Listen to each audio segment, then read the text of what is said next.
മുഖ്യമന്ത്രിക്കും ആരോഗ്യമന്ത്രിക്കും പരാതി നൽകാൻ മലപ്പുറം പെരുവള്ളൂരിൽ പേവിഷബാധയേറ്റ് മരിച്ച 5.5 വയസ്സുകാരി സിയ ഫാരിസിന്റെ കുടുംബം. കുഞ്ഞിന് ചികിത്സ നൽകുന്നതിൽ വീഴ്ച സംഭവിച്ചുവെന്നാണ് കുടുംബത്തിന്റെ ആരോപണം. തെരുവുനായ ശല്യത്തിനെതിരെ ശക്തമായ നടപടി സ്വീകരിക്കുമെന്ന് കൊച്ചി കോർപ്പറേഷൻ അധികൃതർ 24-നോട് പറഞ്ഞു. തെരുവുനായ ആക്രമിച്ചതിനു ശേഷം ഉടൻ തന്നെ 5.5 വയസ്സുകാരി സിയാമോളെ തിരൂരങ്ങാടി താലൂക്ക് ആശുപത്രിയിലും പിന്നീട് കോഴിക്കോട് മെഡിക്കൽ കോളേജ് ആശുപത്രിയിലും പ്രവേശിപ്പിച്ചതാണ്. എന്നാൽ ഗൗരവം ബോധ്യപ്പെട്ടിട്ടും ഒബ്സർവേഷനിൽ നിർത്താതെ കുട്ടിയെ വീട്ടിലേക്ക് പറഞ്ഞയച്ചത് ചികിത്സാ വീഴ്ചയെന്നാണ് കുടുംബം പറയുന്നത്.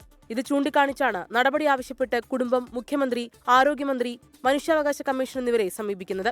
കുറ്റക്കാർക്കെതിരെ നടപടി വേണമെന്നാണ് ആവശ്യം. തെരുവുനായ ആക്രമണം പെരുകുന്ന സാഹചര്യത്തിൽ തദ്ദേശ സ്വയംഭരണ സ്ഥാപനങ്ങൾ നടപടികൾ വേഗത്തിലാക്കണമെന്ന ആവശ്യവും ഉയരുന്നു. കഴിഞ്ഞ 6 വർഷത്തിനിടെ ABC സെന്റർ വഴി 14,000 നായ്ക്കളെ വന്ധീകരണം ചെയ്തെന്ന് Kozhikode corporation mayor Beena Philip 24-നോട്. നമുക്കൊരു അനിമൽ ബർത്ത് കൺട്രോൾ സെന്റർ ഉണ്ട് വെള്ളിമാടുകുന്ന്. 2019 സ്ഥാപിച്ചതാണ്. 6 വർഷം പിന്നിട്ടു. 6 വർഷത്തിനിടയിൽ 14,000 നായ്ക്കളെയാണ് എന്നുവെച്ചാൽ ആണ് പെണ്ണിനെയൊക്കെ നമ്മൾ വന്ധ്യംകരണം നടത്തി പുറത്തുവിട്ടിട്ടുള്ളത്.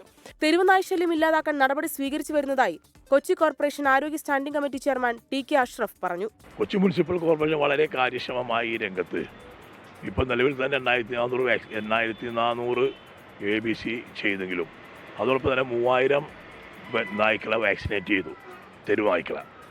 അത് മിഷൻ റാബിസ് എന്ന ഗോവ ബേസ് ചെയ്തൊരു കമ്പനിയുമായി ബന്ധപ്പെട്ട് ഇപ്പോൾ ഓഗസ്റ്റിൽ ഞങ്ങൾ 10,000 നായ്ക്കളെ വാക്സിനേറ്റ് ചെയ്യാൻ ഉദ്ദേശിക്കുന്നു.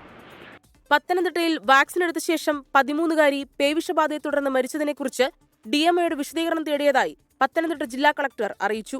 വിവിധ ബ്യൂറോകൾക്കൊപ്പം 24 മലപ്പുറം.